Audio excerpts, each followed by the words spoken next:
The Bitcoin Group, the American original. For over the last 10 seconds, the sharpest Satoshis, the best Bitcoins, the hardest cryptocurrency talk. We'd like to welcome our panelists. Ben from BTC Socialist, Hello. Josh Gigala from Vaultoro, Good evening, ladies and gentlemen. and I'm Thomas Hunt from the World Crypto Network. Moving on to issue 1, Facebook Coin. Long rumored, long predicted, but it's finally here, allegedly. According to the British Broadcasting Company, internally, Facebook's engineers are calling it Global Coin and planning on testing it by the end of the year.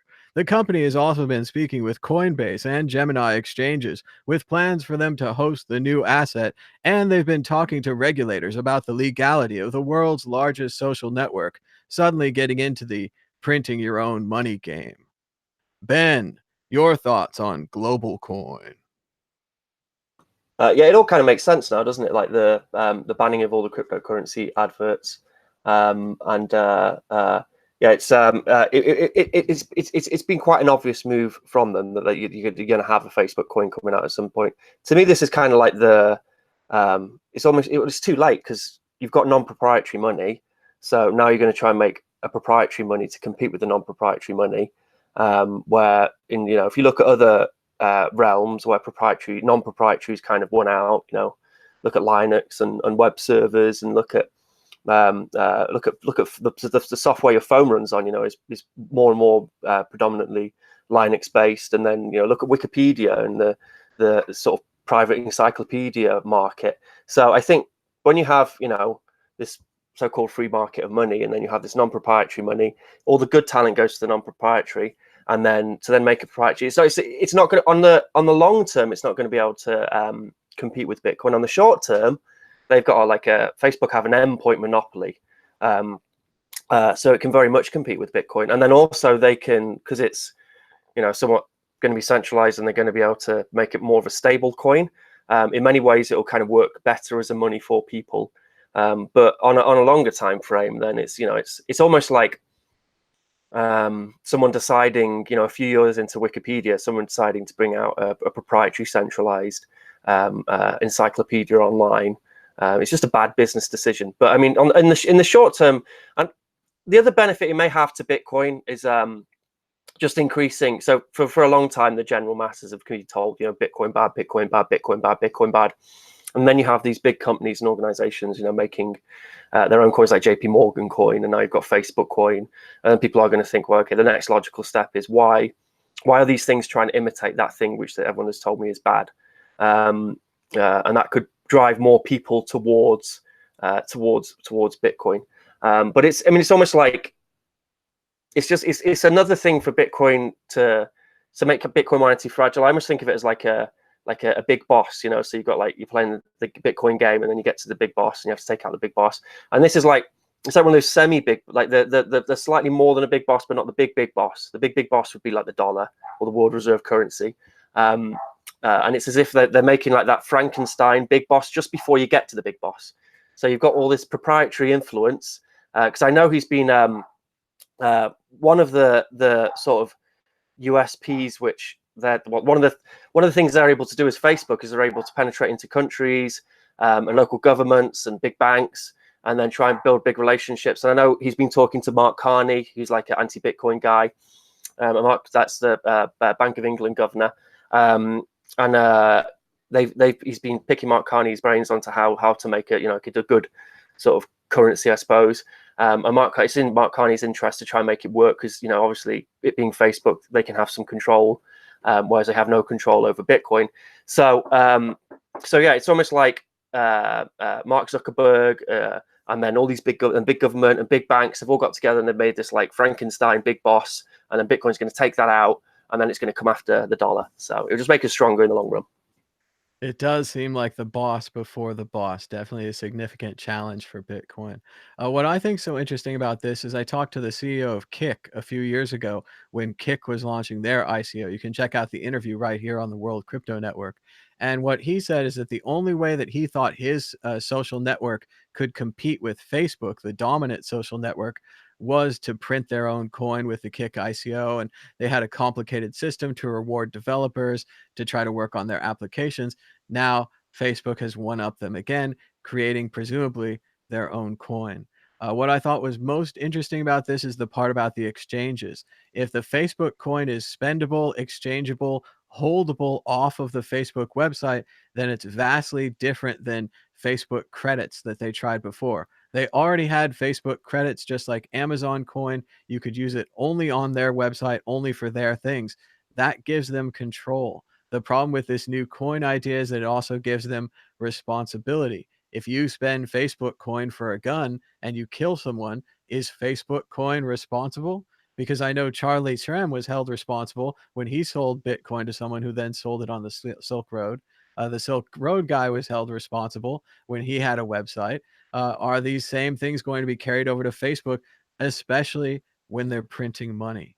I mean, this is the with it being, like more like a stable coin as well. Like, so they're going to have a level of involvement in it, which makes it centralized. And then you're right, are they then responsible for things which that coin's then used for? So there's certainly no Satoshi Nakamoto benefit here. If the price of the coin loses its stability, we know exactly who to blame. If the coin is used for something terrible like terrorism, we know exactly who to blame. There's a huge brand risk in this. Facebook already has a negative brand image right now, all the privacy issues, all the Russian hacking, etc. And now they want to be money. It would be a lot easier just to accept Bitcoin, but then again, you don't get to print your own Bitcoin, and everyone just loves to print money. Josh Skigala, go ahead. Yeah, I mean, when Zuckerberg, I think it was last month or something like that, came out and had some sort of epiphany in bed or on the toilet, that we should be more private and that we're going to encrypt everything and not leak any more data. And it really didn't make sense because, well, how are you going to make money? Because the only way you make money is to track data, understand, apart from the metadata, is to really understand exactly what you're talking about to deliver you an ad.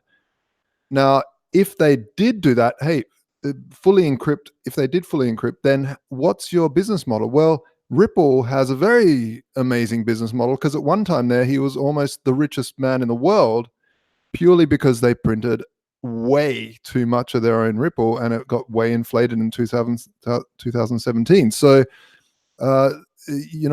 this is a definite business model.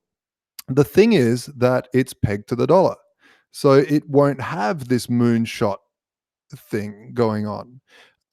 There's many facets to this entire thing. And you touched on it there. If somebody buys a weapon and kills someone, what happens? Does the bank account that Facebook has get frozen? Does the entire economy go down? Can a rogue government take down the bank account if the United More States importantly, become rogue? do they freeze your Facebook account? Do you get kicked off Facebook? This is serious business. Huh? Yeah, that's right. I mean, they would definitely have the KYC down pat because they know exactly who you are already. But there's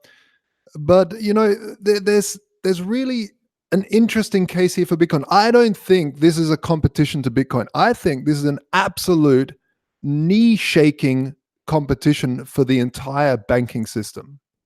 Not for investment banking, but for retail banking, this is almost like a nail in the coffin, because once you start, and WeChat showed this, that most commerce in China is done on WeChat now. And so I'll be interested to see what happens here.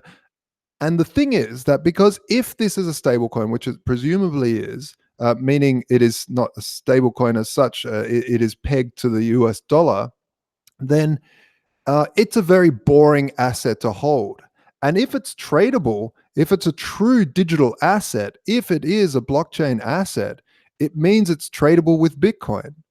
And I'll be very, very interested to see all these 2.7 billion people all of a sudden having an easy on-ramp into crypto and seeing this boring, stable thing and seeing, oh, wow, Bitcoin's going up, and having maybe someone will write a bot for the chat for WhatsApp that you can easily convert to Bitcoin. And watching people go, oh, I might just put $10 into Bitcoin, and seeing it rise up, and seeing people actually open their eyes to the opportunity that lies there in an unstable asset. So it'll be very, very interesting to see what happens in the next year. I think Josh is right. The ability to buy Bitcoin with Facebook Coin may be its killer app. I was wondering what the exchanges were going to do with it, how they were going to make money. If it's a stable coin, who cares if it's on Coinbase or whatever exchange? But if it's a way to link your bank account to Facebook, which everyone's already done, you buy everything through there, etc., then buy the Facebook coin, send it to Coinbase, trade it for real Bitcoin, or better yet, something in the app where you could just do it through the chat and you have your wallet there and you don't even have to have a QR code and all these other things. Could be very interesting. Also, interesting to note, Amazon also wants to become their own bank. Josh has a good point on fighting the retail banking system. That's who this is really fighting. Facebook coin may be more popular than Bitcoin. You may be able to say it has more users, more user base, things like that. But Bitcoin's always going to be the money for people that want to buy anything. If you want to buy some things, you can get them through Facebook coin. If you want anything, you get it through Bitcoin. That's an advantage. If you want to be pseudo anonymous, you could use Bitcoin. If you want to be completely not anonymous at all, I imagine you would use Facebook coin. Exit question: how long will Facebook's global coin last? 1 year, 3 years, or forever? Ben. Yeah, I think it's probably going to last a couple of years, but decentralization will always win. In a long enough time frame. So yeah, just a couple of years. Josh Kagala. I think it'd be foolish to underestimate Facebook's network effect. I mean, the whole entire definition of Facebook is network, is social network, and I feel that they will outlast their dollar peg and eventually need to unpeg from the dollar. This also is something that Hayek was a very big fan of, is competing currencies of private establishments and the brand name really giving value and people trusting a brand name. Now, if Facebook start playing silly buggers and inflating their unpegged coin, then people will start to leave that for another brand name's coin. And the good thing that Bitcoin has is it's its own brand name without a company, it's without a government, without a border. And so, yeah, I think it'll take a very, very long time for that. I mean, Bitcoin, Facebook coin, global coin, whatever they want to call it, will be around for a long time. Josh might have just accidentally found a business model for Facebook here. You uncouple the coin from the dollar, then every year you print more Facebook coin, give those to the company to help support the company. There it is. We don't need advertising anymore. Facebook just becomes some kind of strange government corporation hybrid. I think Facebook coin will last at least 3 years. Facebook has tons of money for networking, marketing, technology, all the things we talk about wanting in Bitcoin.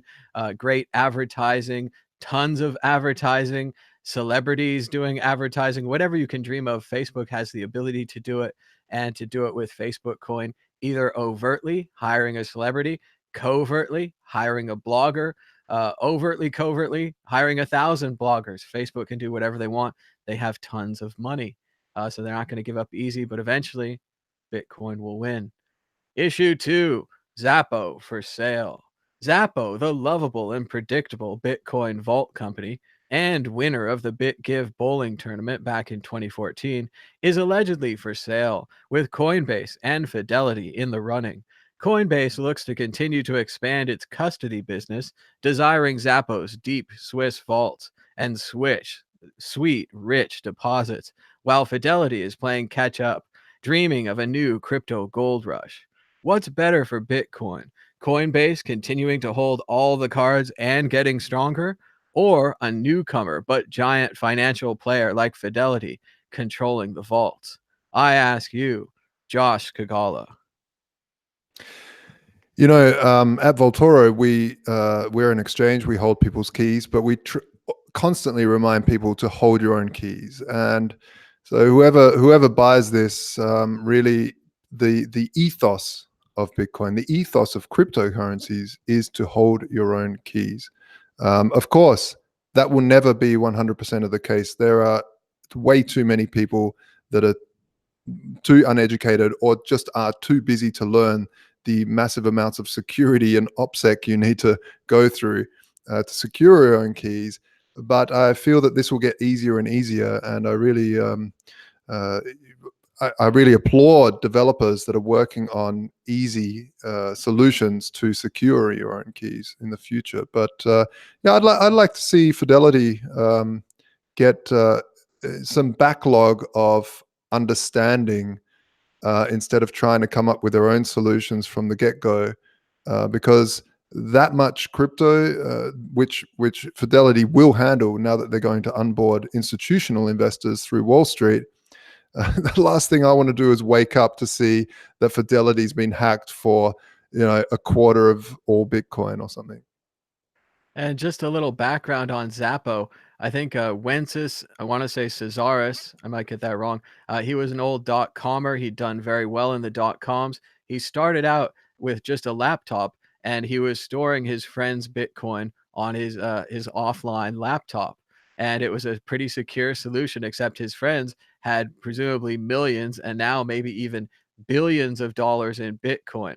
So Wences's laptop that was Zapo became this immense series of Swiss vaults and tightly controlled, hardcore, offline, private storage for the wealthy who have millions and millions of dollars of Bitcoin.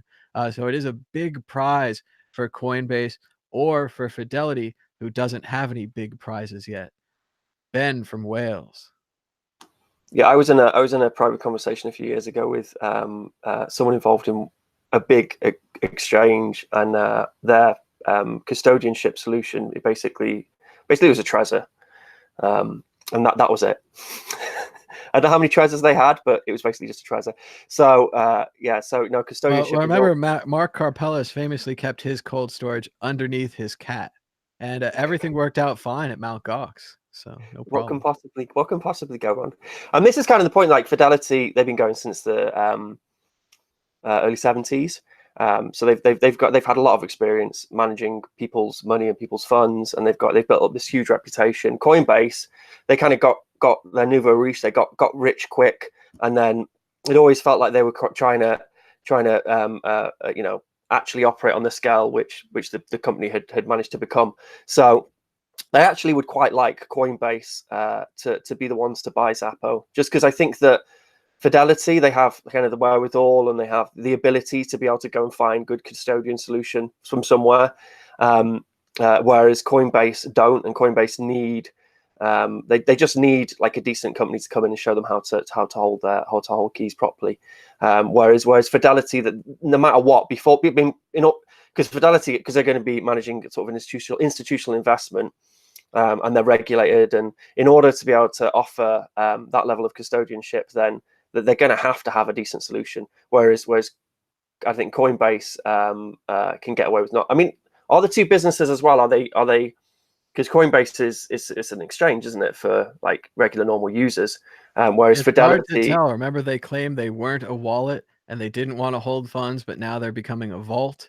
They're an exchange and a vault, and they're a lot of things. Yeah. But I mean, is it just securing people's funds in the exchange, or is it? So Fidelity, they're going to be holding like big, huge OTC funds for institutional investors. So, and they got a huge portfolio, like 300 billion or something, for their investors and their clients. So yeah, so I mean, I like Fidelity. A couple of years ago in the UK, that they were campaigning.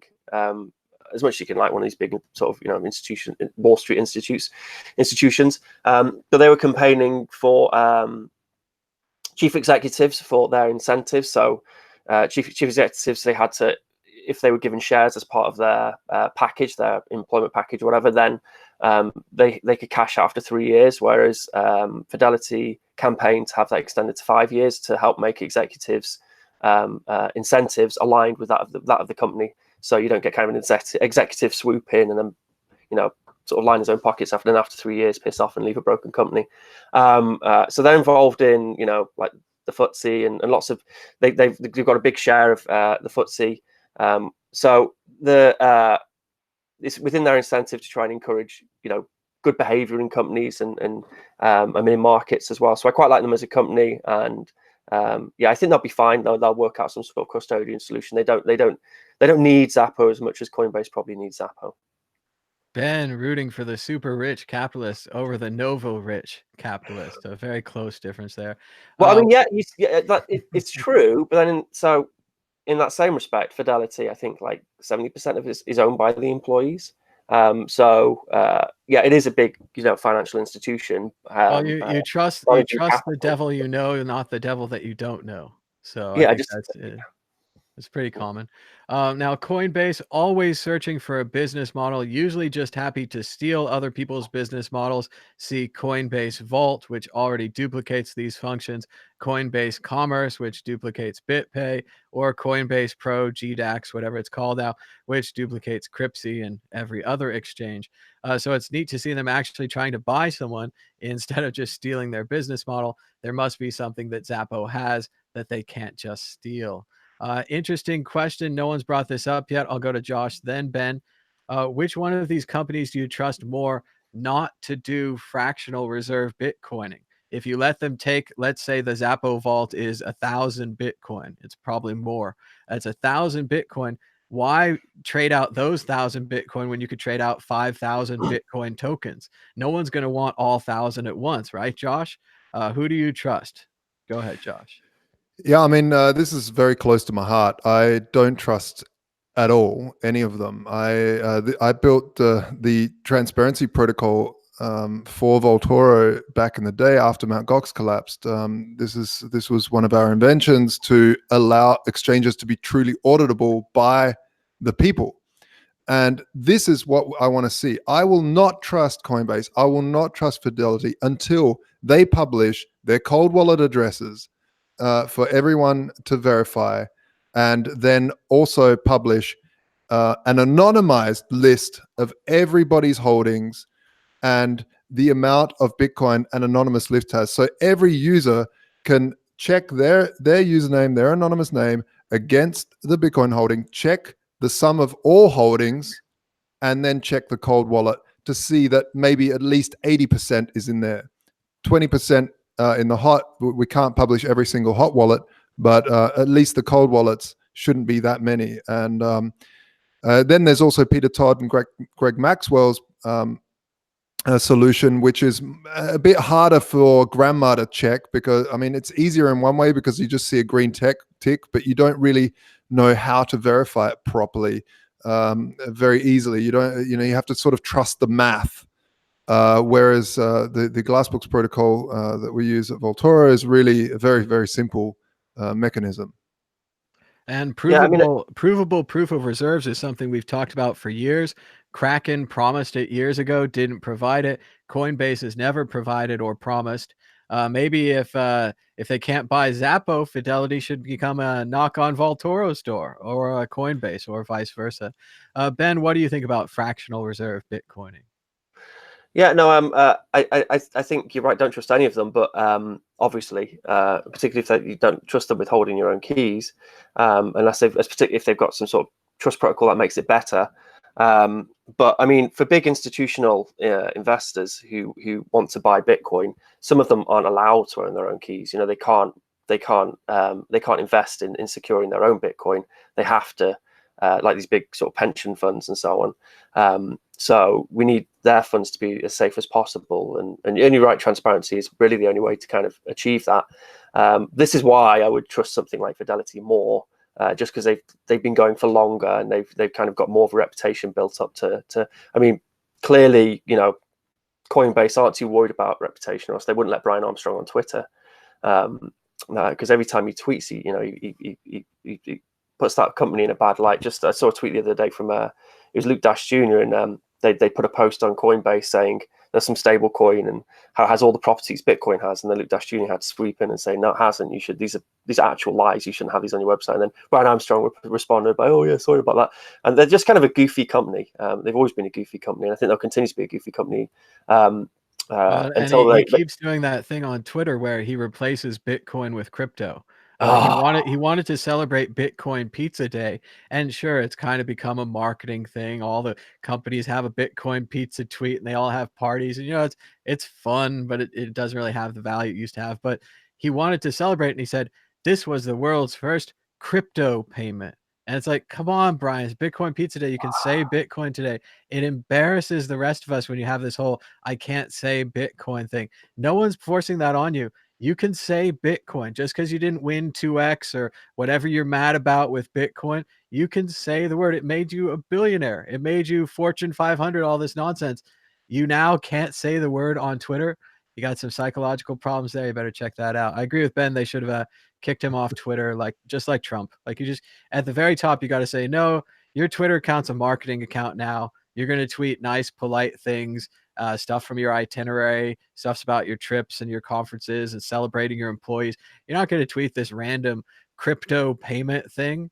Who are you trying to convince, Brian? Like, the rest of us are not idiots, and we know it was Bitcoin Pizza Day. Like, it's not going to change. We're going to be like, oh, it was Coinbase USD coin Pizza Day, because we're idiots. I don't understand that. So he keeps doing it. Go ahead, Ben. Sorry I interrupted.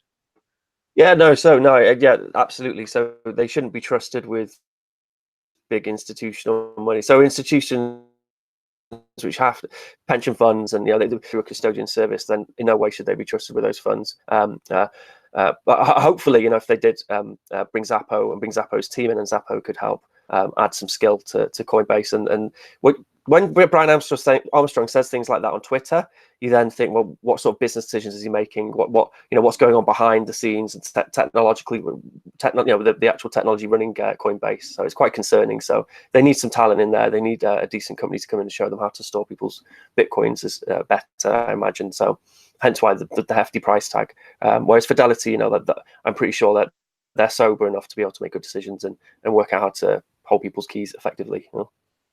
Ben's winning me over here. I think with Coinbase, you have more of a probability of them being hacked than having to do a fractional reserve to cover up the hack. Whereas Fidelity, a more traditional company, if they got hacked, they'd presumably go to insurance rather than go to cover up and fractional reserve printing. But we don't know, and we're just speculating here. We have no inside information about what they'll do when Coinbase is hacked. Moving on to the exit question. Forced prediction. Will Zapo sell to Coinbase, Fidelity, or no one? Josh Gagala. Samsung. Ben. Coinbase, hopefully. And the answer is, I'll go with Fidelity. Why not Fidelity? They got deeper pockets. They'll just buy them. Did you know the World Crypto Network has its own audio podcast on iTunes and many other places where podcasts are served? Check out the World Crypto Network audio podcast. Subscribe and give us a rating. Our current average rating is 3.9 with 57 ratings. Thanks so much for rating the World Crypto Network on iTunes. Also, we'd like to give a shout out to Vladimir van der Laan for being the core maintainer of Bitcoin for the last 5 years. And the best part about Vladimir's reign is that we haven't had to say his name hardly at all. We haven't said a thing about him really since he was appointed. He's been a quiet and a noble maintainer, perhaps a little bit like Linux, where Linus just sits there and listens to everyone else, and then he makes his decision based upon the information he's given. He hasn't once said that he'll give the keys back to Satoshi if Satoshi comes back, which is what happened to the previous core maintainer of Bitcoin, Gavin Andresen, who said, if Satoshi comes back, I'll give him the keys.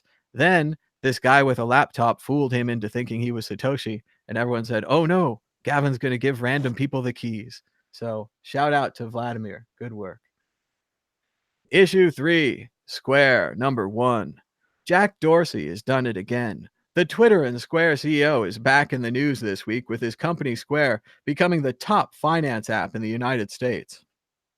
As the app says in its description, spend cash, buy Bitcoin. Many are noting that this may be the first Bitcoin bull run where it's actually relatively easy to acquire the fledgling cryptocurrency from legitimate companies. Ben, is the success of Cash App and the relative ease which one can buy Bitcoin, is Yeah, Cash no, App responsible for that success? Sorry. no, sorry. I hadn't actually thought about that, but it's very true. Like, we're going to have another bull run, and it's like buying Bitcoin now is the easiest thing to do. And I know that on, I've been a fan of the Bitcoin group for years, and I know for years one of your main criticisms of Coinbase, in fact, was that it didn't remain more like the Cash App and just an easy way just to go on and you just buy some Bitcoin and that's it. That's all you need to do. Do that and do it well. And I think Jack Dorsey, he's such a credit to, the guy's great. He appreciates that kind of like sober, clean, keep it simple, stupid design. Twitter, if you look at Twitter, it's not really changed that much. Like, it was just like a clean platform and with some certain functions, and then there's not really been that many functions which are being added. Whereas you look at Facebook, how it started out and then how it's ended up now. And if you're a new user going into Facebook, it's confusing. There's so much going on. It's so busy. Whereas Twitter's not like that. And Jack doesn't work like that. And I think that's inherently what drew him to Bitcoin, was the fact that Bitcoin's similar. Bitcoin's like, it's clean, it works, and it doesn't overcomplicate things. It keeps it simple.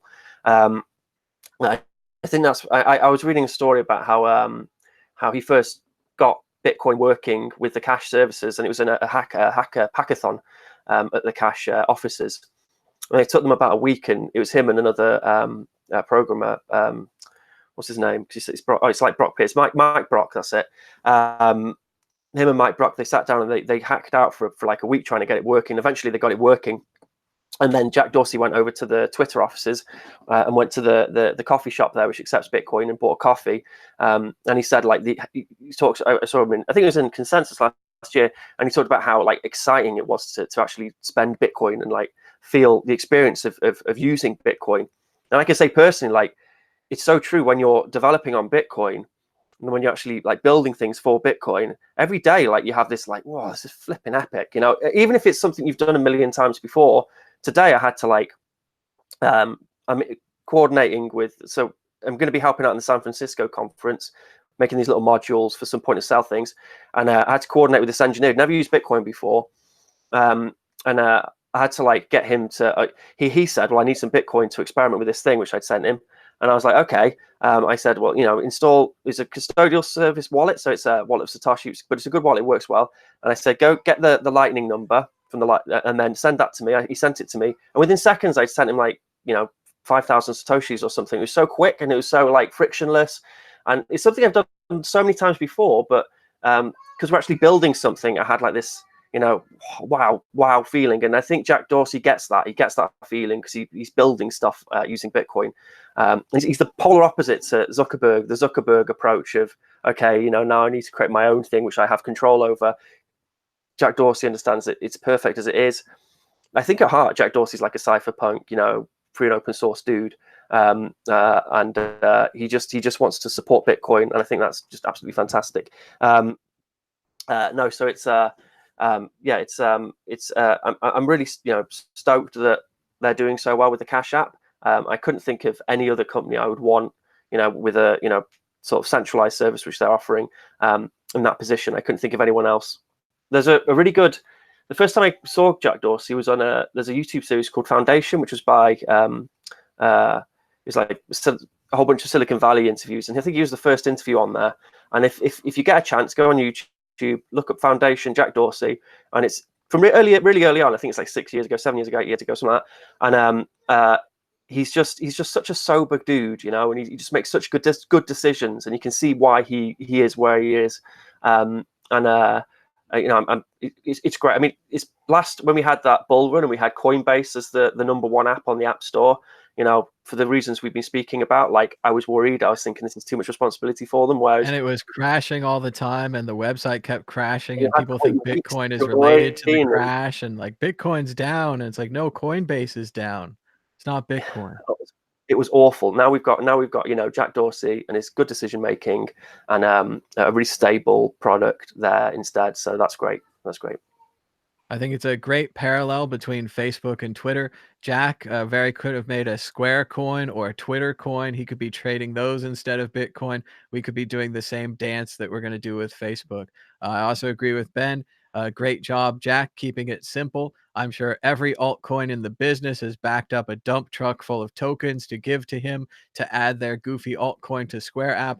But if he adds even one altcoin, it complicates the app infinitely. It makes it much more difficult to say, go to Cash App, buy some Bitcoin.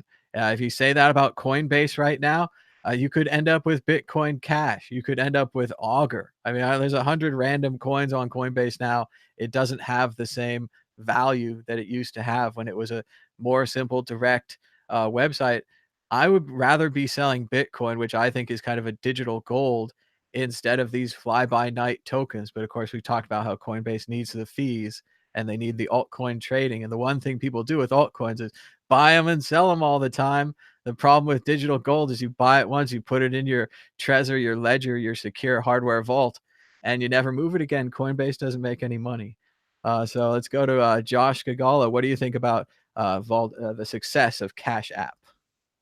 Yeah, I mean, I think it's fantastic, and I really applaud Jack for the simpleness. I've never used it. I'd be interested to see how that works with KYC and stuff. I'm not sure. It is America only right now. They do need to fix that problem. It does kind of limit the interest here from our international panel. Yeah, but I think it is good, and I agree with Ben that Twitter has stayed the same. I think the only thing they've changed is they made the character count a bit longer, and they've changed it to a little heart symbol or something like that. But you're right. He has stayed very, very consistent with the original Twitter. I mean, it really hasn't changed since day one. I'm sure in the background a lot has changed to scale, but yeah, for the user front, it's very solid. I would be interested to see if Facebook try to get Cash App to allow as an onboarding, seeing that Twitter is a competitor, but the whole Cash App and Square, is it Square that's Cash App? Yeah, Square.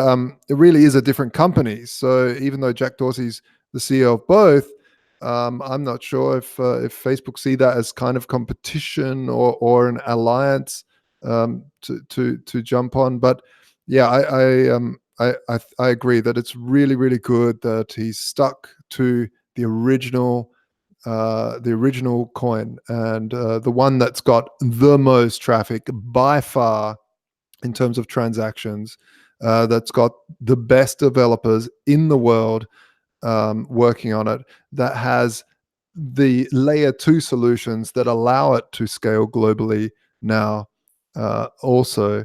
So we'll see what happens, but yeah, hats off. It's the only responsible thing to sell. You see people selling Bitcoin Cash or some of these other alternatives. Maybe they win, maybe they don't, but I wouldn't want to be responsible for selling those. Let's move on to the exit question. Why didn't Coinbase do this years ago? They had the Shift card with the Shift company was sponsored by Coinbase. They had the Coinbase app. They had Bitcoin. They had the card. They had it all. Why didn't they just make Cash App? Ben from Wales, go ahead. When you have like nouveau riche companies, so when you have relatively small companies and inexperienced people suddenly get a lot of money, they want to do everything and they want to take over the world, and they make very unsober decisions. And this is why. So they didn't realize that their original business model was in fact an absolutely fine business model. And if they'd stuck to it, they'd have a lot more respect. They'd probably have a lot more, maybe not a lot more money, but they will have a lot more money in the long term. Yeah, it's they should have done this, but they haven't got Jack Dorsey there making the lead decisions. They've got Brian Armstrong, who's a buffoon. So yeah.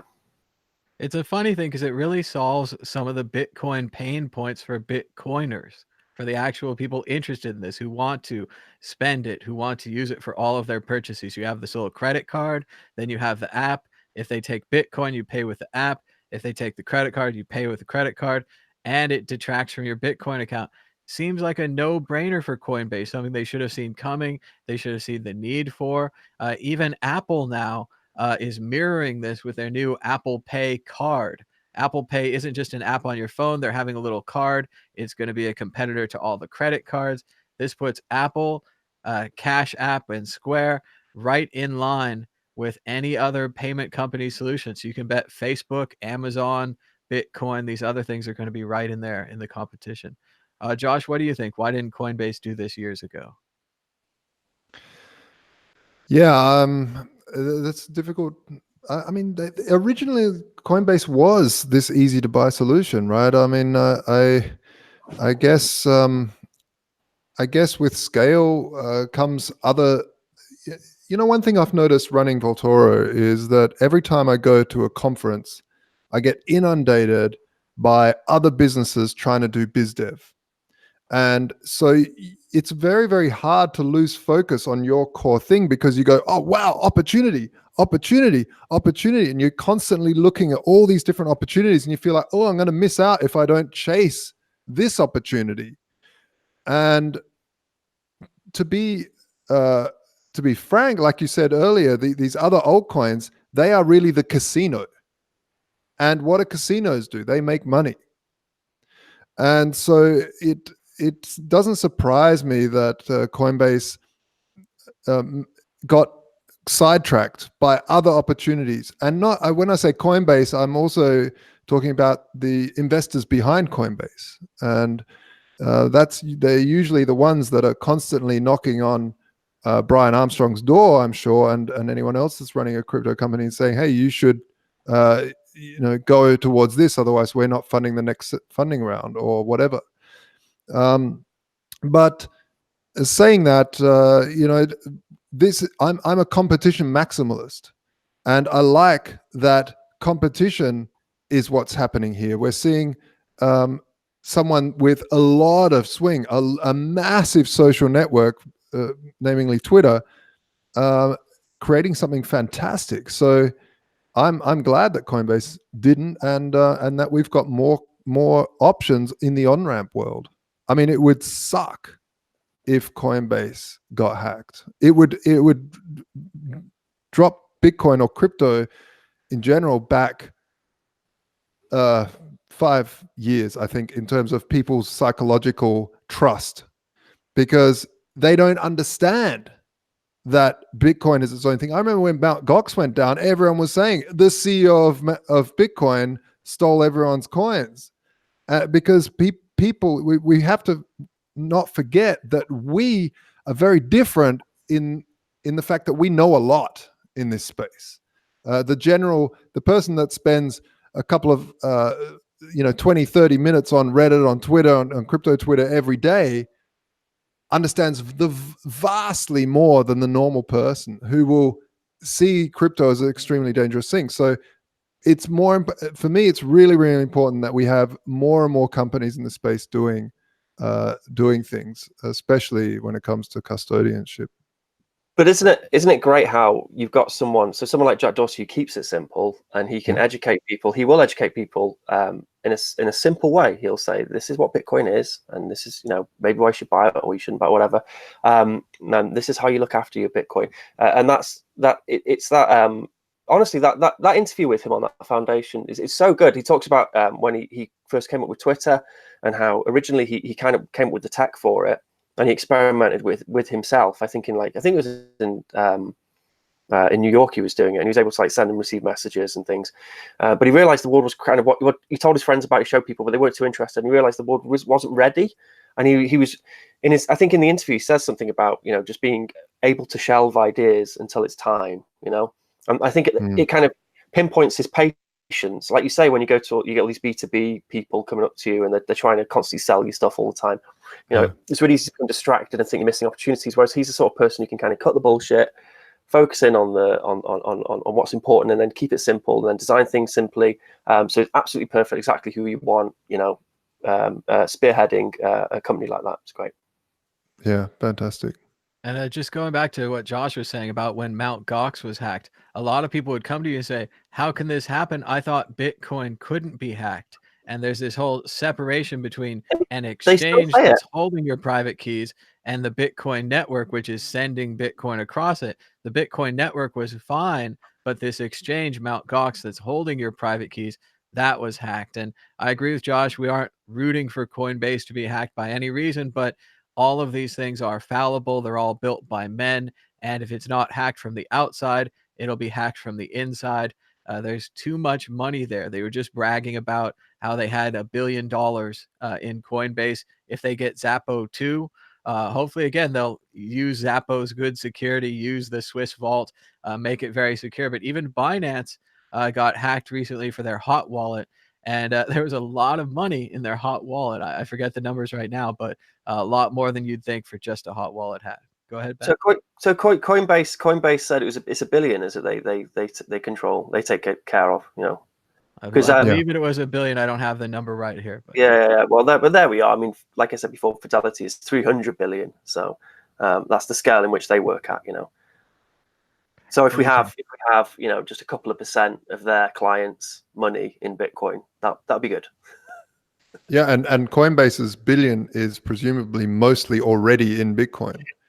Yeah. Whereas Fidelity, it's sitting there as filthy toilet paper. Bitcoin, or Brian Armstrong's favorite, Ethereum. Moving on to issue 4. Issue 4, copyright denied. Alleged Satoshi Nakamoto, Craig Stephen Wright, was back in the news again this week, attempting to copyright the original Bitcoin white paper and the code that followed it. He announced the attempted copyright in a press release that was picked up by CoinDesk and several other Bitcoin news outlets. The claims, like many other claims made by Craig Stephen Wright, later turned out to be false, as the U.S. Copyright Office released a statement saying that they have not officially recognized anyone as the inventor of Bitcoin.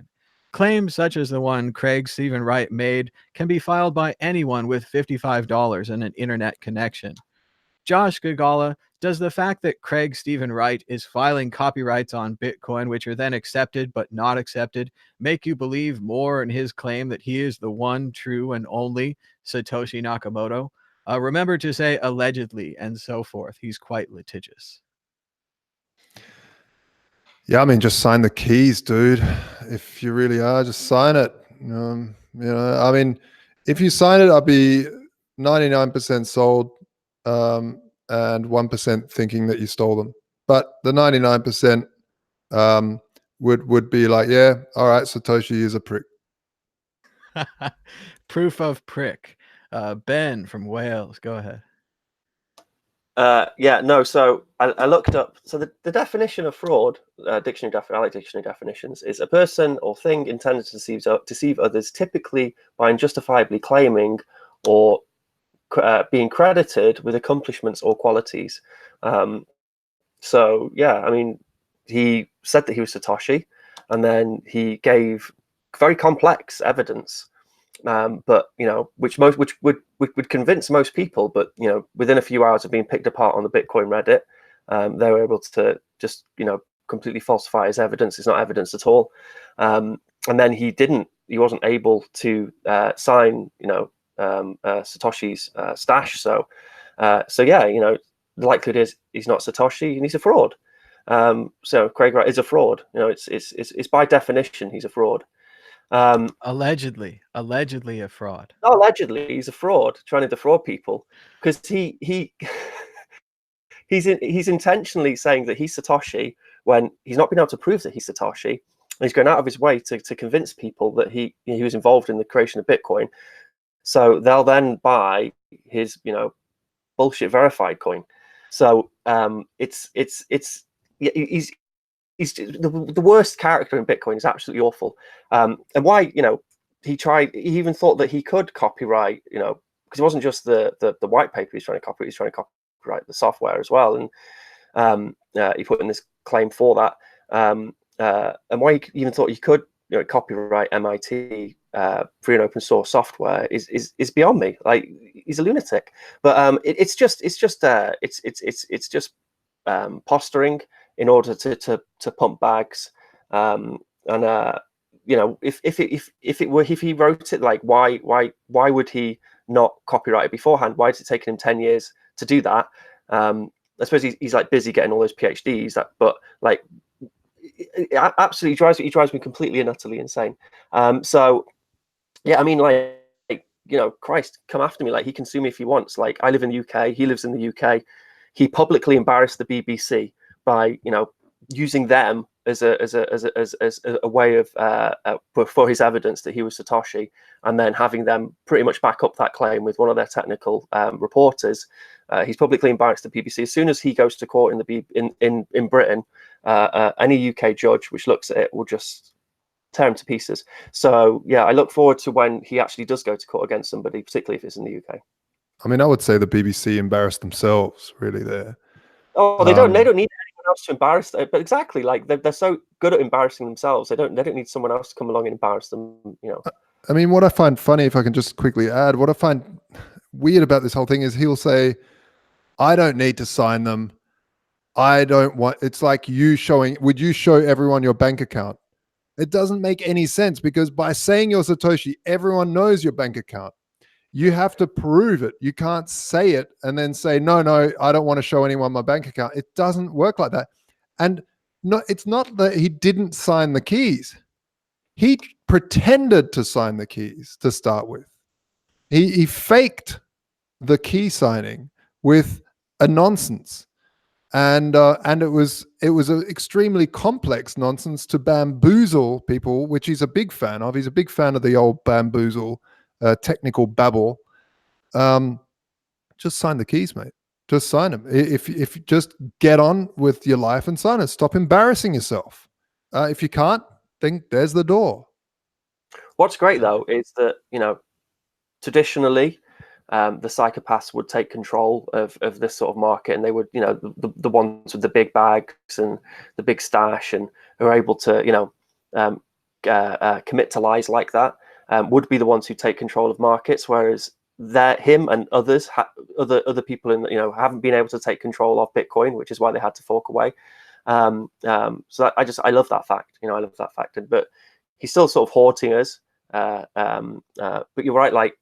Yeah, he's just a fraud. He's a fraud. Craig Wright's a fraud. That's a great point that Ben made. If Bitcoin was a traditional company, all these outside forces who have been enriched, Craig, Stephen Wright, Vitalik, Roger Ver, Jihan Wu, Bitmain, they could have just bought Bitcoin, the company.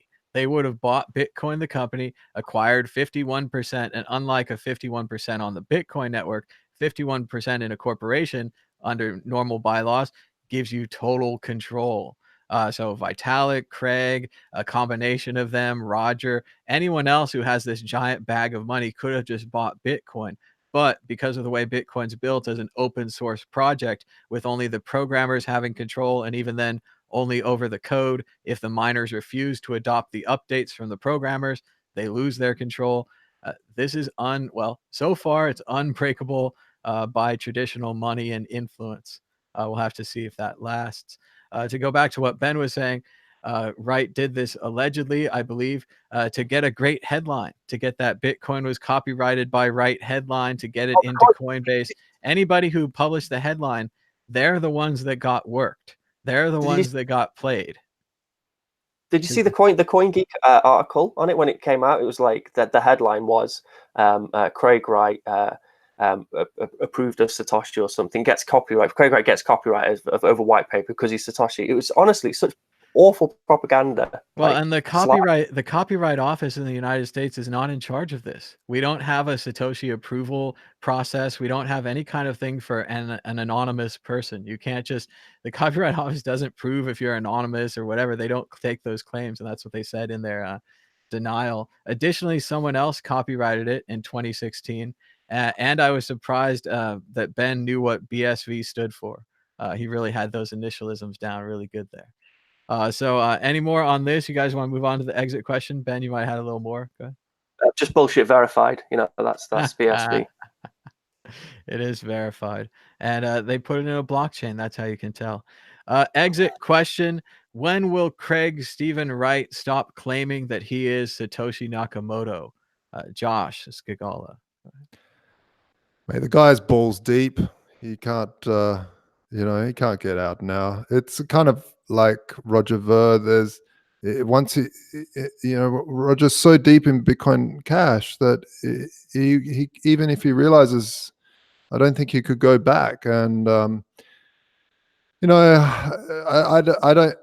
believe Roger actually believes in bigger blocks. I do. He's just really super passionate about that. He thinks that's the way of scaling. Whereas, and God, maybe he's right. We don't know. Let competition, bring it out. But don't go around fooling people into which coin's which, or try to trick people. That's my thing. I think Craig is too far in. I think he'll go down with the ship. Or he'll sign the key. I don't know. I mean, I don't have enough time and to look at all this crazy weird evidence that's just so weird, for and against. It just does my head in. Just sign the key if you are, and if not, then whatever, leave or don't talk about it. I agree with Josh here. If you're right and your coin is technically superior, it doesn't matter if it's called Bcash or BSV or BTC. You don't need to try to steal the ticker symbol of the other coin. You don't need to steal the name of the other coin. They could have called it Big Block Coin, BBC, and they'd go really far with it. There's not even anyone else using that initialism. Ben, when will he stop claiming he's Satoshi? Yeah, no, you let me get back to what you just said then. You're dead right, and that is that one of the world's biggest problems in free markets and in governments, and it's just psychopath people who are willing to not play fair, and willing to cheat and to lie. They have a real one-up on normal, moral people, whatever morality is. So those people who are willing to lie and cheat and do things like, try and take the name of another product and try and confuse people into thinking that what you've created is that product.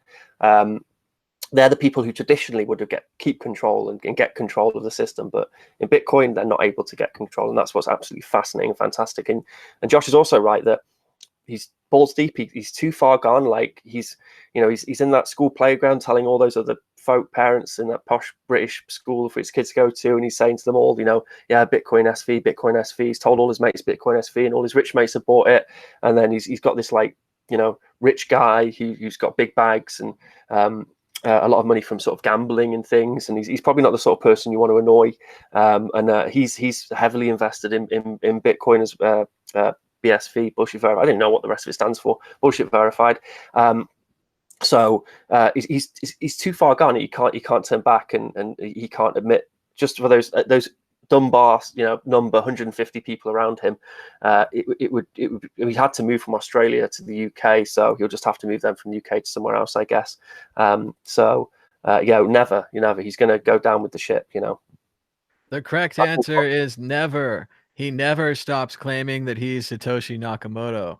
Never. Now we're heading towards the end of the show. It's time for predictions or a story of the week. Ben, are you ready with a prediction or a story of the week? Yeah. So the prediction is that we're going to have the Lightning Hack Day, and that's coming up in Munich, and it's going to be absolutely fantastic. That's on June the 21st and 22nd. That's next weekend. So really psyched about that, building some cool stuff for it. Can't wait for it. If you're in the area, then please do go. It's like €5 if you pay on Lightning to go. So that's how much conference tickets should be. And it's very much an environment of making and building stuff, which is great. This week as well, I also launched Gigawatt because I've got a huge box of 2,000 Buy Bitcoin stamps behind me. And there's only so many I can give away at conferences to people in Bitcoin groups when I go to Bitcoin meetups when I go to Bitcoin meetups. So it made sense to make a little shop, and it's also a cool way of showing OpenNode's WordPress plugin, WooCommerce plugin, which is really neat. How easy it is to accept Bitcoin and Lightning payments on your website. So launched Gigawatt. Had my first order for it yesterday. Looking forward to get some more orders for it this week, and then sending some of those Bitcoin stamps out. Looking forward to the Lightning Hack Day. Lots of building, being involved. I've got to do a lot of work before the. This is what I'm doing. In fact, in 2 days' time, for any of you out there who know who Alan Cox is of Linux, he was like, I was going to say it's a Steve Wozniak, but in Linux they're all Steve Wozniaks. He's a very important dude at the beginning of Linux. I'm going over to his for dinner on Sunday in a few days, and I'm taking a whole load of. I'm taking my Raspberry Blitz Lightning node. I'm taking my point of sale device. Oh, nice, man! I'm taking a whole bunch of gizmos and the Sweet Machine over to his, and I'm gonna. He knows a little bit about Bitcoin, but he doesn't know too much about Bitcoin. So I'm gonna go over to his, and I'm gonna demo all that stuff to him. So totally psyched about that. Really important dude, and hopefully going to try and grab an interview with him. But he is like, he's pretty important. So I don't know if he'll agree to it or not. Maybe I'll try and bribe him with some Bitcoin stamps. All right, and check out Ben's store at Gigawatt with a J, JIGAWATT.co.uk, I guess. I don't know. It's hiding it online. Just CO. Okay, cool. All right. And Josh from Voltura, do you have a story of the week or a prediction? Go ahead. Yeah, I just wanted to also say the Fulmo Lightning Network Hack Day, but it just a quick correction. It's not the 21st of June, it's the 1st of June and the 2nd of June. Sorry, Ben, but just to correct you on that one. And yeah, I'll also be there. I'm super excited about that. We'll be there, and some of the stuff I've been talking with Jeff from Fulmo, who's organizing the event, and some of the stuff that will be there looks absolutely amazing.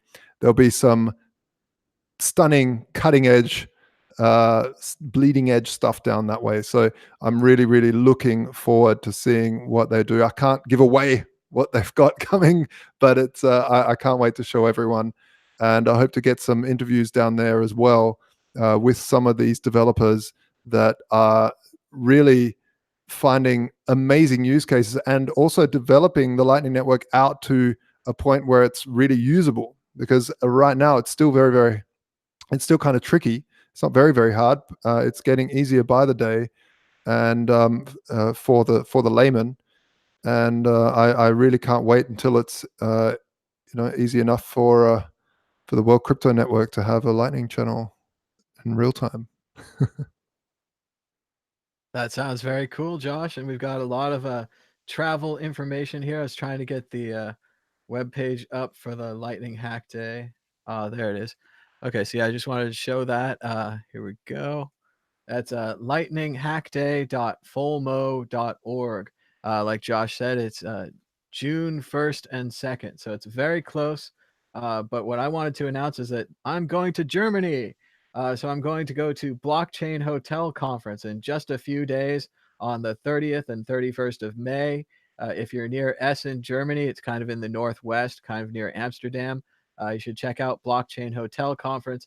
Sign up now with code MADBitcoins25 and you get 25% off. It's pretty cool. Support the conferences. Then I'm going to go to the Breaking Bitcoin Conference in Amsterdam, June 8th and 9th. You can buy tickets at breaking-bitcoin.com. Support them. Then I'm not going to make it out to the Lightning Conference, but I am making it to unchain-convention.com, which is in Berlin on June 14th and 15th. Check it out. Josh has got his pass there. He's already ready to go. All ready to go. Yeah. Got the Benjis. Hey. So check it out. And just want to thank everyone for donating. Our goal was $1,000. We raised $246.03. So if you guys would like to donate, we are still accepting donations. The goal of these donations are just to pay for kind of airplanes and some of the other expenses that we have when we travel. Remember, we're traveling to these conventions to get more interviews for the World Crypto Network. And you can check out those interviews right here on the World Crypto Network. They're free. But if you want to donate, you can scan this QR code right now. You should also check out Tallycoin at tallyco.in. It's a great fundraising website. You put in your Bitcoin address.